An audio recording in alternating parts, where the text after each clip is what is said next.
বড় বড় কথা বলা সহজ, বাস্তবতা খুব, ওই দরজাতে পৌঁছানো খুব। জোরে বলুন।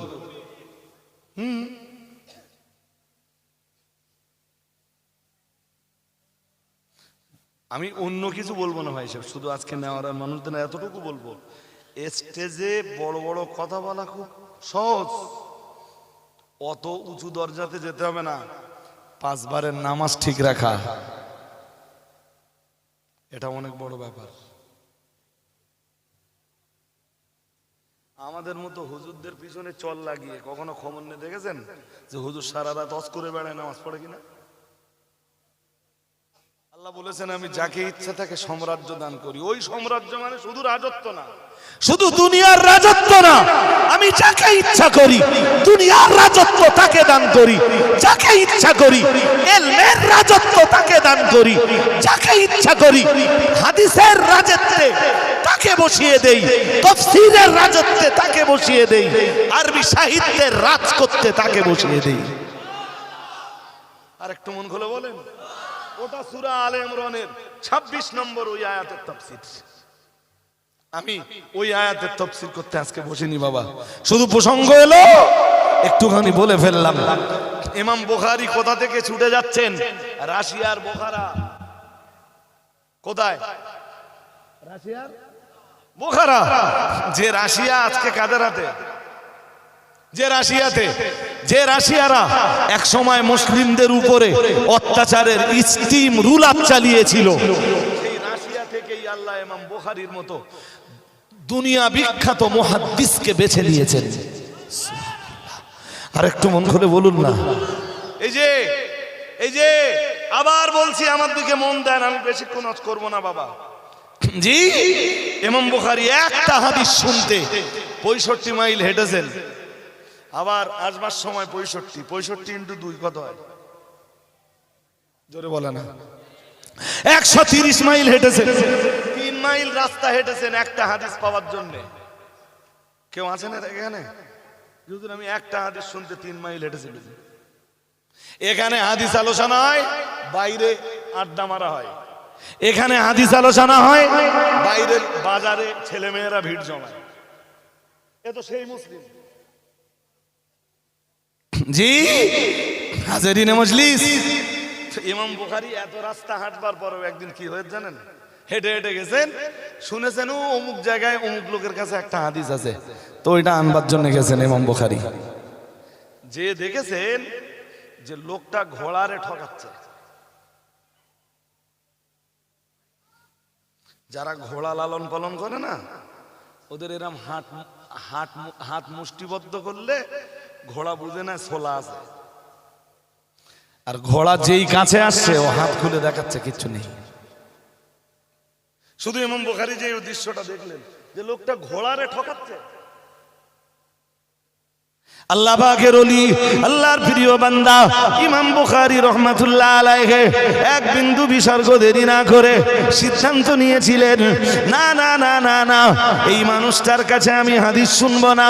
যে মানুষটা আল্লাহর সৃষ্টি জীবকে ঠকাতে পারে, যে লোকটা আল্লাহর সৃষ্টি জীবের সাথে প্রতারণা করতে পারে, হযরত ইমাম বুখারী রাহমাতুল্লাহ আলাইহি সিদ্ধান্ত নিয়ে বলেছিলেন সেই মানুষটা প্যারা নবী মুহাম্মদুর রাসূলুল্লাহ সাল্লাল্লাহু আলাইহি ওয়াসাল্লামের হাদিসের নামে আমাকে ঠকাতে পারে। পারে না? পারে না? আরে জোর করে বলবেন তো। আচ্ছা বলেন দিন, যে লোকটা সেকেন্দার হাজির বাড়ি দাওয়াত নিলে, ফর এক্সাম্পল নিয়ে বললে আমার দাদি মরে গেছে, হিসাব করে হয়তো দেখেছে সেকেন্দার হাজির 10,000 টাকা দেবে, বড় একটা দানের দাউদ ধরেছে 25,000 টাকা, সেখানে চলে গেছে। আর হাজী সাহেবের কাছে জবাব হচ্ছে, জোরে বলেন, দাদি যে মরেছে এটা মিথ্যা কথা না, সত্যি কথা। সত্যি কথা মানে দাদি মরে গেছে 9 বছর আগে। আমার কথা বুঝতে পারেননি? দাদি মরে গেছে ক বছর আগে, সেই দাদিরই কবরতে তুলেছে, তুলে আবার কাফন পরে গেছে, পরে গিয়ে হাজী সাহেবের খবর দিচ্ছে যে আমার দাদি মরে গেছে, আমি যাবো না। আচ্ছা, এদের কাছে যদি মানুষ কোরআন হাদিসের বয়ান শোনে, কোন তাসির হবে? হ্যাঁ হবে, যেটা ওই বক্সে শুধু আওয়াজটা হবে, কোন তাসির হবে না। এদের কথায় মানুষ দিন পাবে না, এদের কথায় মানুষ ইসলাম পাবে না। যদি বলেন কেন, একটা হাদিস শুনেন, শুনবেন না, শেষ করে দেবো, জোর করে বলেন। ওদিকে ওই দুটো তিনটে কথা বলা বাকি রয়েছে, বসে এক পীর সাহেব কেবলার কথা বাকি রয়েছে, আছে না? দাদা হুজুর কেবলার একটুখানি কথা বাকি আছে। জি, মন দিয়ে শোনেন একটা হাদিস, মুসলিম শরীফের হাদিসে ইবাদতের বিরাট একটা অংশ নির্ভর করে হালাল রুজি রুটির উপরে। সুবহানাল্লাহ বলুন, আর একটু মন খুলে বলুন। আপনি নামাজ পড়তেছেন তো, নামাজ পড়তে পড়তে পড়তে পড়তে হারাম মাল ভিতরে দেন, ওই এই হারাম মাল আপনাকে নামাজের পাঁটি থেকে দূরে ঢেলে দেবে। বুঝতে পারেননি? এই নেওরা সেদিন, ওই নেওরা মসজিদের ওখানে, ওই ওই জায়গাটার নাম কি সেদিন ওয়াজ করতেছিল, ওটা দিঘির ধার, দিঘির ধারের ওখানে ওয়াজ করতেছিলাম, মনে আছে? যে ওয়াজ একবার করা হয়ে যায়, আমি তো নতুন করে সেই ওয়াজ করব আবার সেই এরিয়াতে, এরকমটা ভাবিনি। তবু একটুখানি স্মরণ করাচ্ছি শুধু। ওখানে কি ওয়াজ করেছিলাম মনে আছে আপনাদের? সবাই ছিলেন না, তো যারা ছিল অন্তত তারা জানে। জি, আজকে সে কথা না বলে শুধু একটা কথা ধরাচ্ছি নতুন করে, যে ভিতরে হারাম মাল যখন ঢুকবে না, আপনি ছিলেন নামাজের জায়গায়, এই হারাম মাল নামাজের জায়গা থেকে আপনার ছিটকে দেবে। মাগরিবের নামাজের পরে 100 বার করে রসুলের প্রতি দরুদ পড়তেন, যেই হারাম মাল পড়বে আপনি দরুদ, ওই দরুদ পড়ার জায়গা থেকে ছিটকে যাবেন। ও যাবেন না, আপনি ছিটকে যাবেন না, ও আপনার ছিটকে দেবে।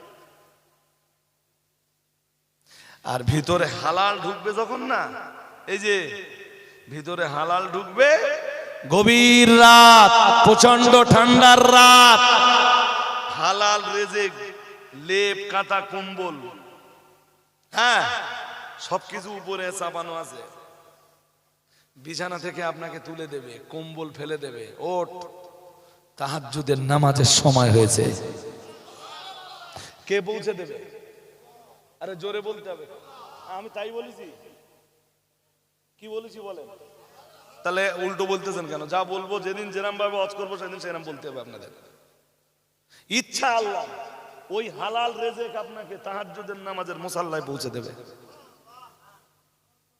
বাট খুব আফসোসের সাথে, পরিতাপের সাথে, দুঃখের সাথে, বেদনার সাথে বলছি, আমরা অনেকেই হালাল ব্যবসার সাথে জড়িয়ে, কিন্তু যতক্ষণ পর্যন্ত ওই রোজগার হারাম না হয় আমরা ঘরে বেরিয়ে নেই।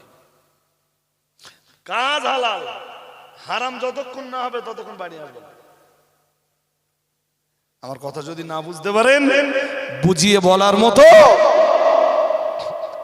বুঝিয়ে বলার মতো ভাষা আমার কাছে আছে, সেই ভাষা এত রাতের জন্য প্রযোজ্য না ভাই। আমি একটা উদাহরণ আপনাকে দেই, একটা উদাহরণ।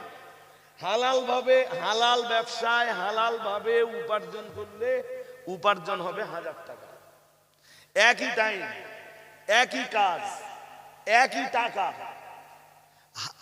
ওই টাকা অবৈধভাবে, অবৈধভাবে মিনস অন্য কিছু না, একটু মিথ্যা কথা বলতে হবে, 2 নম্বর মাল দে বলতে হবে, বাবু কোনো চিন্তা করেন না, একদম নাম্বার 1 মাল, কোনো টেনশন নেই, আমি 5 ওয়াক্ত নামাজ পড়ি, আমি কি মিথ্যা বলতেছি? আমার কথা বুঝতে পারেন? হ্যাঁ, আরে আমারে বলছে, আমি কোনো একটা জিনিস কিনতে গেছি দোকানে, তা আমারে বলছে আপনি হুজুর মানুষ, আপনার ঠকাবো ভাবলেন কি? আরে সাংঘাতিক। পরে সেই জিনিস যাচাই করে দেখি যে আমার কাছ থেকে মার্কেট রেট ছাড়া অনেক বেশি নিয়েছে, অথচ বলার সময় কি বললে?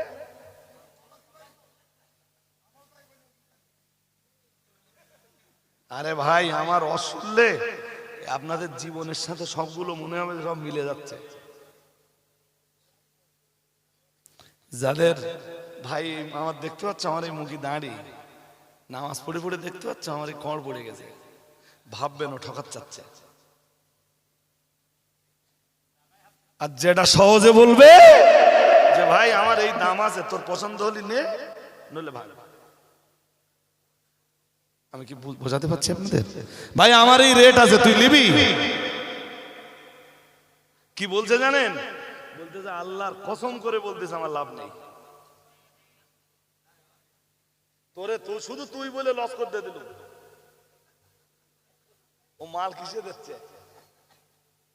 হ্যাঁ, ওর আলাওলাদ আছে, ওর বউ বাচ্চা আছে, ওর সংসার আছে, ওর দোকান ভাড়া আছে, ওর লাইট ভাড়া আছে, ওর কর্মচারীর বেতন আছে, এরপরেও ও আপনারে দিচ্ছে। আর কি বলছে? বলে তোর দিচ্ছি, লস লস হয়ে গেল গো, এই না এই কেনা দাম, এই তুই যা দিছিস এই দামে কেনা পাই না।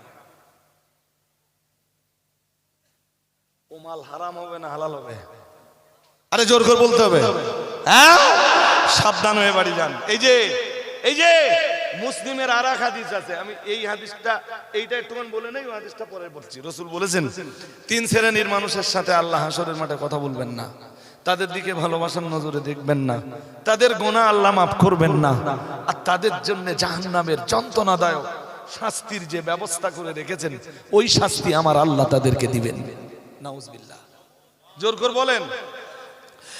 নবী আমার জানিয়ে দিয়েছেন সালাসাতুন কদ হারামাল্লাহু, আল্লাহ পাকে নবী জানিয়েছেন সালাসাতুন লা ইউকাল্লিমুহুমুল্লাহু ইয়াওমাল কিয়ামাতি ওয়া লা ইউযাক্কিহিম ওয়া লাহুম আযাবুন আলীম।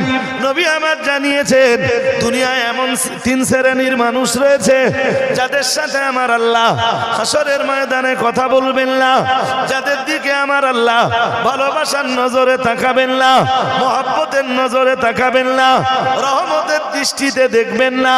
ও বাবাজিরা ভাইরা, আল্লাহ পাকের রাসূল আবার জানিয়েছেন ওয়ালা ইউযাক্কিহিম, যাদের গুনাহগুলি আল্লাহ ক্ষমা করবেন না, যাদের গুনাহ আল্লাহ মাফ করবেন না। নবী আমার 4 নম্বরে জানিয়েছেন ওয়ালাহুম আযাবুন আলীম, তাদের জন্য রয়েছে জাহান্নামের যন্ত্রণাদায়ক শাস্তি। 1 নম্বরে হাসরের ময়দানে আমার আল্লাহ তাদের সাথে বাক্যালাপ করবেন না। 2 নম্বরে তাদের দিকে আমার আল্লাহ রহমতের দৃষ্টি হাসরের ময়দানে দিবেন না। 3 নম্বরে তাদের গুনাহ আল্লাহ মার্জনা করবেন না, তাদের পাপগুলো আল্লাহ গোপন করবেন না। 4 নম্বরে মুহাম্মদুর রাসূলুল্লাহ সাল্লাল্লাহু আলাইহি ওয়াসাল্লাম জানিয়েছেন তাদের জন্য রয়েছে জাহান্নামের যন্ত্রণাদায়ক শাস্তি। আর শুরুতেই রাসূলুল্লাহ জানিয়েছেন তারা 3 শ্রেণীতে বিভক্ত। নবী আমার ওই 3 শ্রেণীর বয়ান দিতে যে বলেছেন, আমি ব্যাখ্যা না করে শুধু মূল কথাগুলোই বলছি। রাসূলুল্লাহ 1 নম্বরে জানিয়েছেন আল মুসবিল ও কামা ক্বালা আলাইহিস সালাম, নবী আমার জানিয়েছেন লুঙ্গি পায়জামা প্যান্ট যারা গাঁটের নিচে ঝুলিয়ে পড়ে। বলুন নাউজুবিল্লাহ। একটু জোর করে বলেন। এখন দাঁড় করিয়ে দেবো, দেখি পরীক্ষা করে যে কারো গাঁটের নিচে ঝুলতেছ কি? হ্যাঁ না কিছু বলে না। ঝুলি এই মজলিসে যারা আছেন দাঁড়ালে বোঝা যাবে তো গাঁটের নিচে কারো ঝুলতেছে কিনা। কার কি হবে ভাই আমি জানি না, এটা রাসূলের হাদিস তো না আমার গল্প। আরে জোর করে বলো, এই হাদিস কি আমি দাসপাড়ায় গিয়ে প্রচার করব? তো আমার দেশের মৌলবীগুলো স্টেজ পেলেই ঘটনা, জীবনী, ইতিহাস বলতে বলতে 1.5 ঘন্টা, 2 ঘন্টা, 1 ঘন্টা, 2.5 ঘন্টা, 3 ঘন্টা সময় চলে যায়। জি, রাসূলের হাদিস বলা হয় না, কোরআনের আয়াতের ব্যাখ্যা দেওয়ার অবকাশ হয় না। মুসলমানরা যদি কোরআন হাদিসের বয়ান শুনে আমল না করে, তা আমি এই প্রচার করতে কি দিলীপ ঘোষের বাড়ি যাব? কথা কি বুঝতে অসুবিধা হচ্ছে? আমার খুব ভালো মনে পড়ে এই পয়লাবার যখন ওই দিঘির ধারে ওয়াজ করেছিলাম, আমি ওয়াজ করছি ধরেন বছর 20 হয়েছে কম বেশি। তা নেওরা গ্রামে দিঘির ধারের ওই যে মজলিসটায় প্রথমবার ওয়াজ করি, ওই মজলিসে ওয়াজ করার আগেও আশপাশে 2-1 বার এসেছি।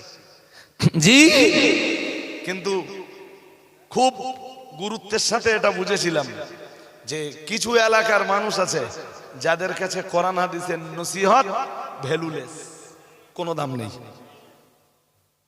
অজ করবা ঘটনা বলো, অজ করবা জীবনী বলো, অজ করবা কমেডিয়ান বক্তাদের মতো বলো। কমেডিয়ান বক্তা বোঝেন না, বোঝেন না, স্টেজটা কোরআন হাদিসের স্টেজটা যেন এক রঙ্গমঞ্চ। আমার কথা বুঝতে পারেননি? পাচ্ছেন? অজের নামে দেশ জুড়ে চলছে গজল।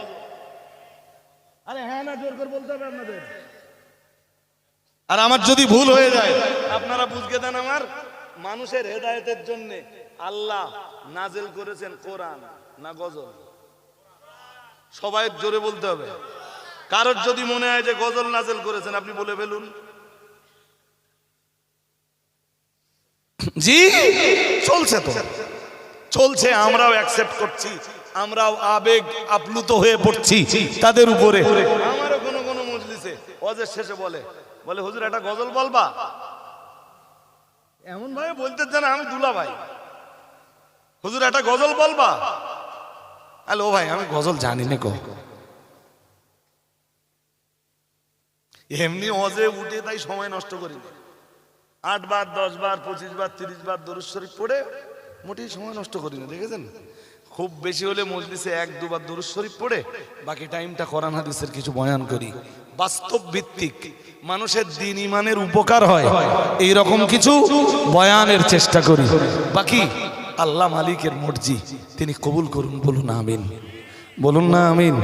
ভাইরা যারা আছো, এই যে বন্ধু তোমরা যারা প্যান্ট পরো, আমি জানি তোমাদের গাঁটের নিচে ঝোলে, প্লিজ এটা বন্ধ করো। এটা কত ভয়ঙ্কর বিষয়ে পরিণত হবে তুমি বুঝতেছো না। আমরা যারা রাসূলের হাদিস পড়েছি আমরা বুঝতেছি। নবীজি এক হাদিসে বলেন মা আসফালা মিনাল কাবাইনি মিনাল ইজারি ফিন্নার ও কামা ক্বালা আলাইহিস সালাম। মুহাম্মাদুর রাসূলুল্লাহ সাল্লাল্লাহু আলাইহি ওয়াসাল্লাম নবী আমার জানিয়ে দিয়েছেন, ও আমার সাহাবীরা মনে রাখো, আমি মুহাম্মাদুর রাসূলুল্লাহ সাল্লাল্লাহু আলাইহি ওয়াসাল্লাম বলছি মা আসফালা মিনাল কাবাইনি মিনাল ইজারি ফিন্নার।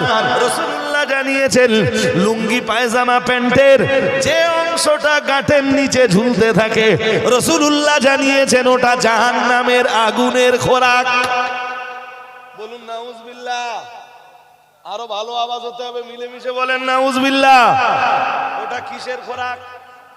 জোর করে বলেন। মুহাদ্দিসরা বলেছেন ওই অংশ কেটে আল্লাহ জাহান্নামে দেবেন না।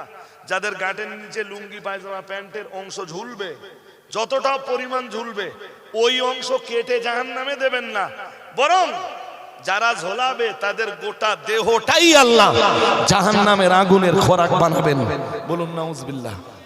আরো জোর করে বলেন। ঘুম পাচ্ছে নাকি? ঘুম ঘুম ভাব? হ্যাঁ, আমি আসতেছিলাম যখন তখন কারো কারো ঘুম ঘুম ভাব ছিল, এখন ঘুম ঘুম ভাব। শ্রোতারা যদি হুজুরের সাথে কথা না বলে, হুজুরের তালে যদি তাল না দেয়, হ্যাঁ হুজুরের ওয়াজের যদি ফিডব্যাক না দেয়, তখন শ্রোতাদের ঘুম পাবেই। আমার শ্রোতারা, আমি রাত 2টোর সময় স্টেজে উঠলেও আল্লাহ শুকরিয়া আদায় করে বলছি কোন মজলিসে আমি ঘুমানোর কোনো চান্স দেই না। তাহলে আমার যদি বকতে হয় ভাই তোমরা একটু বকো আমার সঙ্গে, হাজিরিনে মজলিস। তাহলে এই অপরাধ যাদের আছে ভাই, প্লিজ প্লিজ পায়ে ধরছি আমি আপনাদের, মেহরবানি করে ওইটা ঝোলাবেন না। সবাই ইনশাল্লাহ বলেন, বলেন ইনশাল্লাহ। আমি বলছি না কালকেই প্যান্ট খুলে পায়জামা পরেন, এটা বলছি না। আমি বলছি যদি আপনার প্যান্ট ছাড়তে নিতান্ত মন না চায় ওটা ছেড়ে দেওয়া ভালো, ছেড়ে দেওয়া। যদি আপনার প্যান্ট ছাড়তে মন না চায় তা আপনি এটা গুটিয়ে দেন না, অসুবিধা কি? অথবা প্যান্টের মাপ আগামী দিন এমন ভাবে করবেন জি জি যেন গাঁটের নিচে না ঝোলে। সাহাবারা কেমন পড়তেন জানেন? দেখলে অবাক হবেন। এই যে গাঁট আর হাঁটু, শুনবেন তো, গাঁট আর হাঁটু ওর মাঝখানে পড়তেন। সুবহানাল্লাহ বলেন। ও লোকে অবাধ্যর বলবে তাই না? আরে কিছু বলে না, লোকে গোমড়া বলবে না? আরে গাঁট আর হাঁটুর মাঝখানে যদি প্যান্ট তুলে কেউ পরে, পায়জামা তুলে পড়ে, তা লোকে অভদ্র বলবে না? লোকে অভদ্র বলুক, ওর ভিতরেই ভদ্রতা। তোমরা যারা ঝুলিয়ে পড়েছো, মুরগিতে পায়খানা করে দেখেছে, প্যান্ট রাস্তা ঝাড় দিয়ে যাচ্ছে, মুরগির পায়খানা লেগে গেল না? হ্যাঁ না বলে না? ওইটাই ভদ্রতা না এইটাই ভদ্রতা? যদি আপডেট হতে চাও মুহাম্মদুর রাসূলুল্লাহ সাল্লাল্লাহু আলাইহি ওয়াসাল্লামের নিয়ম নীতিতে ফিরে এসো। চলুন কামব্যাক করি, নইলে আমি শেষ করতে পারবো না। এদিকে সময় তো শেষ হতে যাচ্ছে ভাই সাহেব, দেখতে দেখতে 1:45 হয়ে গেছে, মানে আমি আবার উঠেছি ঘন্টাখানিক হতে চললো। জি চলুন। কয় শ্রেণী তারা? 1 নম্বরে শুধু প্যান্ট না, লুঙ্গি পায়জামা, জামাও যদি হয় যেমন ওই হাবিবিরা বোঝো, দুবাই শুধু না, সৌদিতে, আরে সৌদির হাবিবি যারা বোঝেন না, ওদেরকে হাবিবি বললে আসসালামু আলাইকুম ইয়া হাবিবি, ওরা খুব খুশি হয়। কিন্তু অধিকাংশ হাবিবি ড্রেস গাঠে। আমার কোন এক জায়গায় বলেছিল হুজুর হাবিবি আবার কারা?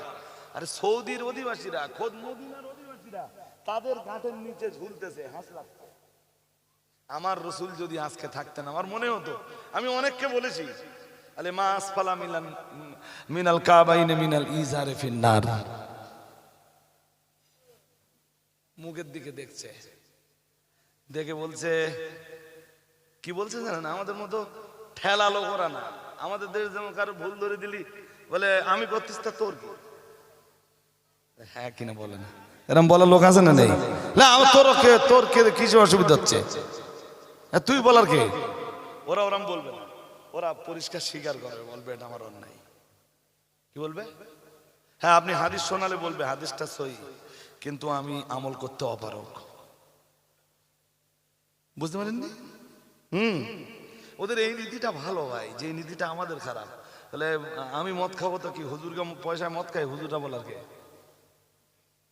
হয়ে গেল। হাদিস শরীফ বিবরণ দিয়েছে প্রিয় নবী মুহাম্মদুর রাসূলুল্লাহ সাল্লাল্লাহু আলাইহি ওয়াসাল্লাম, নবী আমার জানিয়ে দিয়েছেন হাশরের ময়দানে আমার আল্লাহ যাদের দিকে ভালোবাসার নজরে তাকাবেন না, যাদের দিকে ভালোবাসার নজরে দেখবেন না, যাদের সাথে বাক্যালাপ করবেন না, যাদের গুনাহ আল্লাহ মাফ করবেন না, সর্বোপরি যাদের জন্য জাহান্নামের কঠিন শাস্তির ব্যবস্থাপনা রয়েছে, ও বাবাজিরা ভাইরা, তারা 3 শ্রেণীতে বিভক্ত। রাসূলুল্লাহ 1 নম্বরে জানিয়েছেন আল মুসবিল, যারা গাঁটের নিচে প্যান্ট পায়জামা লুঙ্গি জামা ঝুলিয়ে ঝুলিয়ে পরে। ও বাবাজিরা ভাইরা, ওদের পরিণতির ব্যাপারে আমি আরো একটা হাদিস আপনাকে শুনিয়েছি। চলুন 2 নম্বরে রাসূলুল্লাহ ওই হাদিসের ভিতরে জানিয়েছেন ওয়াল মান্নান, দয়ার নবী মুহাম্মদুর রাসূলুল্লাহ সাল্লাল্লাহু আলাইহি ওয়াসাল্লাম নবী আমার জানিয়ে দিয়েছেন আদান করে যারা খোটা দেয়, রাসূলুল্লাহ জানিয়েছেন হাশরের ময়দানে আমার আল্লাহ এদের দিকে দেখবেন না, এদের সাথে কথা বলবেন না, এদের গুনাহ মাফ করবেন না, এদের জন্য জাহান্নামের কঠিন আযাব বরাদ্দ। ও বাবাজিরা ভাইরা, এই সমাজে এমন লোক তো এভেলেবেল পাওয়া যায়, খাইয়ে খাইয়ে পরে আবার খোটা দিয়ে বলে তোর গলায় আঙ্গুল দিলে আমার বাড়ির ভাত পাওয়া যায়। তুই আমার সাথে এমনটা করলি কি করে? তাহলে কেন? তাহলে আমি আমার কাছে যা খেয়েছিস ভুলে গেছিস? তোর পেট চটকালি আমার বাড়ির ভাত বেরোবে। এরম খোটা দেওয়া লোক আছে না নেই? হ্যাঁ, এই যে আমার দিকে তাকাও, মাদ্রাসায় কিছু দে বলে তুই তোর বাপ ক টাকা দেয় আর তুই ক টাকা দিস? আমি বছরে 5 লাখ টাকা দেই, আমি মাতব্বারি করবো না, তোর বাপ মাতব্বারি করবে। এরকম বলা লোক আমাদের দেশে আছে না নেই? আরে জোর করে বলেন। এবং আমি বলে দিচ্ছি, পয়সাহীন দুর্বল মানুষের তুলনায় পয়সাওয়ালা সবল লোকেদের ভিতরে এই চরিত্রের প্রবণতা অনেক বেশি। I am right? আরে জোর করে বলো না কেন? I am right? যাদের 2টো পয়সা হয়ে গেছে অহংকারে পা মাটিতে পড়ে না। আমার ভুল হয়ে যেতেও পারে, ভুল হয়ে গেলে আল্লাহর রাস্তে ক্ষমা করে দেবেন। ঠিক বলছি? অন্তত আমি না বললি রসুল তো বলতেছেন। হ্যাঁ না বলে না? এ ভাই সাহেব ঘুমিয়ে পড়েছ নাকি? হেলান দিলি ঘুম লাগবে ভাই সাহেব। হ্যাঁ, এ প্রবণতা পয়সাওয়ালাদের ভিতরে অনেক। যাদের রক্ত নেই, নিরক্ত, যাদের অর্থ নেই, হ্যাঁ, ওরা এসব কথা কোথাতে পাবে যে আমি 5 লাখ টাকা দেই, আমি কথা বলবো না, তা তোর বাপ এসে কথা বলবে? আমার বাপ মসজিদের জমি দিয়ে গেছে, মাতব্বরি আমি করব না, তা তুই করবি? আছে না নেই? জোরে বলেন, क्या होगा ভাই? দান করে খোটা মারবা? রাসূল অন্য হাদিসে বলেছেন, আল্লাহর হাবিব বলেন যে কিছু মনে করবেন না, রাসূল বলতেছেন যে দান করে খোটা দেওয়া আর বমি করে বমি খাওয়া, বমি করে বমি খায় একটা প্রাণী, নাম কি বলেন দিন? জোর করে বলেন। যারা দান করে খোটা দেয় এরা কি? যত পারিস খোটা দেয়। এবার তবে রসুলের এই হাদিসটা জানো মাথায়? চলুন 3 নম্বরটা বলে ফেলি, এদিকে রাত দুটো ছুঁই ছুঁই। হাদিস শরীফ বিবরণ দিয়েছে, প্রিয় নবী আমার জানিয়েছেন, ও আমার সাহাবীরা মনে রাখো, আমি মুহাম্মাদুর রাসূলুল্লাহ সাল্লাল্লাহু আলাইহি ওয়াসাল্লাম বলছি, ওয়াল মুনাফিকু সিলাতাহু বিল হালিফিল কাযিবি আও কামা ক্বালা আলাইহিস সালাম। রাসূলুল্লাহ জানিয়েছেন, মিথ্যা শপথ করে মাল বিক্রি করা। বলুন নাউজুবিল্লাহ, আর একটু জোর করে বলেন নাউজুবিল্লাহ। আল্লাহর কসম করে